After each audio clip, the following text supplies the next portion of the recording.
30과 내가 죄에 대해서 죽고 의에 대해서 살도록 하기 위해서 고난과 죽임을 당하셨습니다. 친히 나무에 달려 그 몸으로 우리 죄를 담당하셨으니 이는 우리로 죄에 대하여 죽고 의에 대하여 살게 하려 하심이라. 이상하게 들릴지 모르지만 그리스도께서 우리와 우리 죄를 위해 죽으셨다는 것은 곧 우리가 죽었음을 뜻합니다. 혹시 누가 우리를 대신 죽는다면 죽음을 모면한다는 뜻이 아니냐고 생각할지 모릅니다. 물론 우리가 죽음을 모면한다는 것은 사실입니다. 하나님과 떨어진 채 더없이 비참한 영원한 죽음을 면하게 된 것입니다. 예수께서는 이렇게 말씀하셨습니다. 내가 저희에게 영생을 주노니 영원히 멸망치 아니할 터이요. 무로 살아서 나를 믿는 자는 영원히 죽지 아니하리니. 예수의 죽음은 저를 믿는 자마다 멸망치 않고 영생을 얻게 하려는 뜻이 있습니다. 그러나 그리스도께서 우리를 대신해서 우리 죄를 위해 죽으셨다는 바로 그 이유 때문에 우리가 죽었다는 데에는 또 다른 의미가 있습니다. 친히 나무에 달려 그 몸으로 우리 죄를 담당하셨으니 이는 우리로 죄에 대하여 죽고 의에 대하여 살게 하려 하심이라. 우리를 살리려고 죽으셨고 또 우리를 죽게 하려고 죽으신 것입니다. 그리스도께서 죽으셨을 때 그분을 믿는 나도 함께 죽었습니다. 성경은 아주 분명하게 말합니다. 만일 우리가 그의 죽으심을 본받아 연합한 자가 되었으면 또한 그의 부활을 본받아 연합한 자가 되리라. 한 사람이 모든 사람을 대신하여 죽었은즉 모든 사람이 죽은 것이니라. 예수님은 우리의 대표자예요. 우리의 대표자고 우리의 구속자고 우리의 주인이고 우리의 구원자고 우리의 중보자. 우리의 대표자라는 말은 예수님이 하신 모든 것이 우리가 한 것을 대신해 주신 거란 말이에요. 우리가 죄인 된 이유가 아담과 하와가 우리의 대표자이기 때문인 거예요. 아담과 하와가 인류의 조상이고 인류의 대표자로서 죄를 지었기 때문에 그의 후손인 우리도 죄인이 된 거예요. 누구를 대표자로 삼느냐가 우리의 운명을 바꾼다라는 거예요. 그런데 예수님이 이 땅에 오심으로 이제는 아담과 하와가 대표자였던 죄인들인 우리를 예수님이 대표자로 바꿔주시기 위해서 십자가를 지신 거라는 거예요.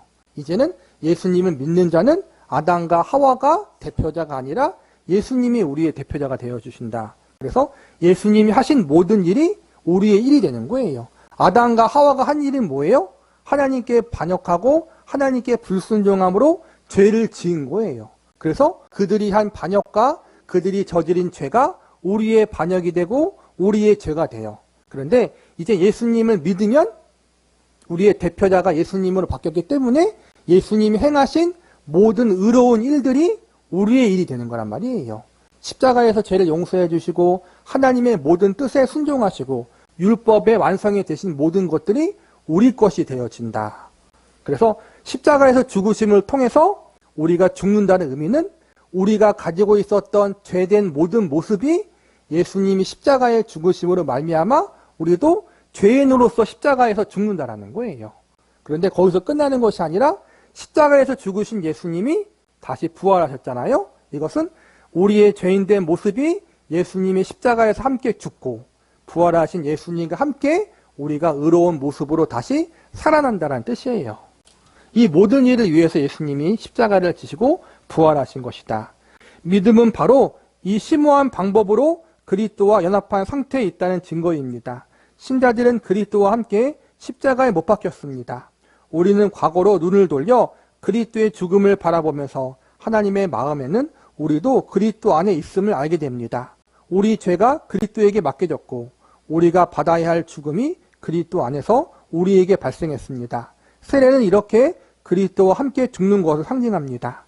우리가 그의 죽으심 속으로 세례를 받음으로 그와 함께 장사되었나니 물은 무덤과 같습니다. 아래로 내려가는 것은 죽음을 뜻하는 비유입니다. 올라오는 것은 새 생명의 비유입니다. 이 모든 것이 하나님께서 믿음을 통해 행하고 계신 일의 비유입니다. 너희가 세례로서 그리스도와 함께 장사한 바 되고 죽은 자들 가운데에서 그를 일으키신 하나님의 역사를 믿음으로 말미암아 그 안에서 함께 일으키심을 받았느니라. 세례를 받을 때 물을 뿌리잖아요. 물을 뿌리는 행위는 예수님의 십자가의 보혈로 우리의 죄를 깨끗이 씻는다는 의미고 동시에 우리가 죄인으로서 이제는 과거 죄인이었던 모습이 깨끗이 씻김으로 말미암아 죽어 없어진다는 의미예요. 물속에 들어간다는 것 역시도 내가 죽는다는 의미, 죄인된 모습이 죽는다는 의미예요. 그리고 물속에 나오는 행위, 새롭게 태어난다는 의미예요. 예수님이 부활하신 것처럼 내가 같이 그 예수님의 부활에 동참한다. 내가 그리스도와 함께 죽었다는 사실은 그분이 내 죄를 위하여 죽으신 일과 직결됩니다. 우리 죄를 담당하셨으니 이는 우리로 죄에 대하여 죽고 의에 대하여 살게 하려 하심이라. 이것은 내가 예수를 나의 구주로 영접할 때 죄인으로서 내가 당한 죽음 자체도 받아들인다는 뜻입니다. 내 죄가 예수님을 무덤으로 내려가시게 만들었고 나 역시 예수와 함께 무덤에 내려가게 했습니다. 믿음은 죄를 살인자로 바라봅니다. 그것이 예수를 죽였고 또한 나를 죽였습니다. 그러므로 그리스도인이 된다는 것은 죄에 대해서 죽는다는 뜻입니다. 죄를 사랑하던 옛사람이 예수와 더불어 죽었습니다. 죄는 더 이상 아름다울 것이 없는 창녀와 같습니다. 죄는 나의 왕과 나 자신을 죽인 살인자입니다. 그러므로 신자는 죄에 대해서 죽었으므로 더 이상 그 매력에 이끌리지 않습니다. 내 친구를 죽인 창녀인 죄에게 더 이상 눈길을 줄 일이 없습니다. 이제는 나의 원수가 되었습니다. 이제 나의 새 생명은 의의 지배를 받습니다. 친히 나무에 달려 그 몸으로 우리의 죄를 담당하셨으니 이는 우리로 죄에 대해서 죽고 의에 대하여 살게 하려 하심이라.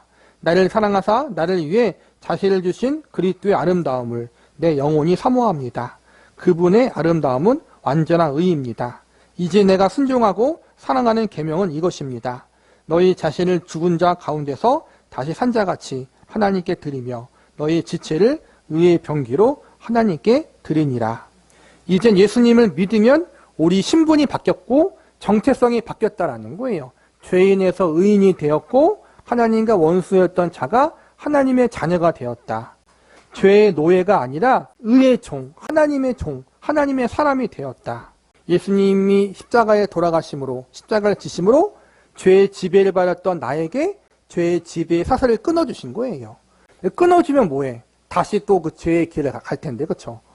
죄를 용서받아도 십자가의 죽음만 있다면 우리의 죄가 용서받았지만 우리는 또 죄를 지으며 살 거예요. 또 죄의 노예가 된다는 거예요. 그래서 예수님 십자가에서 죽으시고 우리의 죄를 용서해 주시는 것으로 끝나지 않고 다시 부활하심으로 말미암아 죄의 사슬을 끊고 성령의 사슬, 예수님의 사랑의 사슬을 그걸 우리에게 둘러주신 거예요. 이제는 죄의 사슬에 끌려다니는 것이 아니라 성령의 띠에 예수님의 사랑의 사슬에 매여서 예수님께 이끌려 삶을 살게 되는 거란 말이에요.